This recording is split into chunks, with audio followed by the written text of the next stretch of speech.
श्री राधे। मेरे YouTube channel जिज्ञासा पर आपका एक बार फिर से हार्दिक स्वागत है।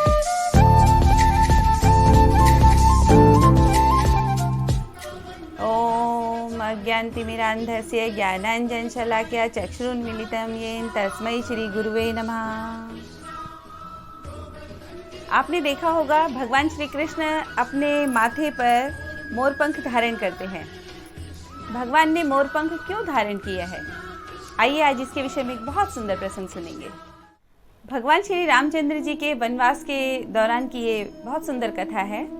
जब एक बार वो यात्रा पर जा रहे थे तो रास्ते में सीता महारानी जनक नंदिनी को प्यास लगी। भगवान श्री रामचंद्र जी ने दूर दूर तक नजर दौड़ाई तो उन्हें कहीं पर भी कोई जल स्रोत नजर नहीं आया, लेकिन उन्हें दूर दूर तक केवल जंगल ही जंगल नजर आ रहे थे। तो भगवान ने प्रकृति से हाथ जोड़कर निवेदन किया कि हे प्रकृति, यदि यहाँ कहीं पानी हो तो हमारा मार्गदर्शन करिए। इतने में वहाँ पर उन्हें एक मोर सामने आता हुआ दिखाई दिया।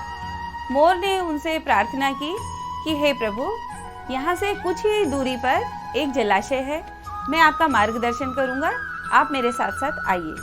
मयूर ने बताया कि मैं तो आकाश मार्ग से जाऊँगा और आप पैदल से आएंगे तो तालमेल कुछ हो नहीं पाएगा, तो इसके लिए मैं अपने पंख बिखेरता हुआ जाऊंगा, तो आप उन पंखों को देखते हुए मार्ग में आगे बढ़िए।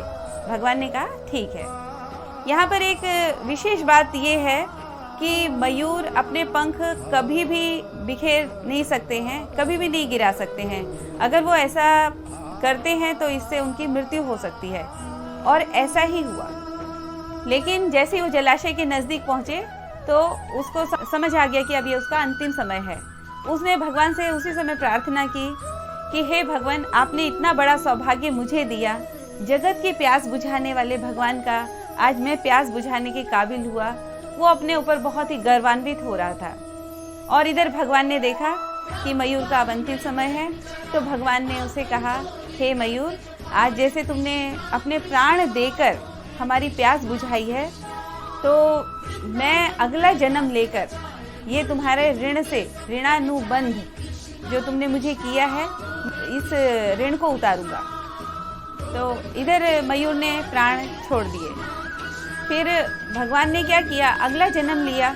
कृष्ण अवतार में मयूर के पंखों को अपने मुकुट सिर पर धारण किया है। भगवान की इस लीला से ये सीखने को मिलता है कि किस प्रकार भगवान भी आकर के अपना किसी भी तरह का कोई उन पर ऋण होता है तो वो जन्म लेकर आते हैं और उसका ऋण उतारते हैं। हम तो फिर भी मानव हैं, हमारे ऊपर तो मातृ ऋण, पितृ ऋण, देव ऋण और इस तरह से प्रकृति में कितने तरह के ऋण हैं, तो हम तो बहुत सारे हमारे ऊपर ऋणानुबंध हैं हम। तो यहाँ पर हमें एक बहुत ही अच्छी शिक्षा मिलती है भगवान की इस लीला से कि किस प्रकार भगवान ने एक मयूर का एक छोटे से त्याग के लिए और भगवान को आना पड़ा उसका ऋण उतारने के लिए। तो इसी तरह से हम तो मानव हैं, हमें भी यहाँ सीखना चाहिए कि यदि हम कोई हम पर उपकार करता है तो हमें उसके उपकार का बदला चुकाना चाहिए, उसका धन्यवाद करना चाहिए।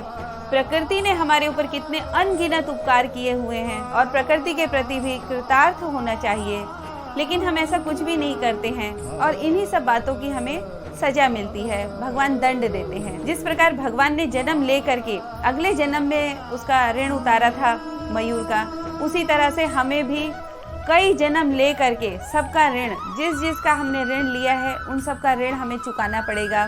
जितना भी संभव हो सके हमें परोपकार करना चाहिए। लेकिन आज हम देख रहे हैं माहौल बहुत बदल गया है।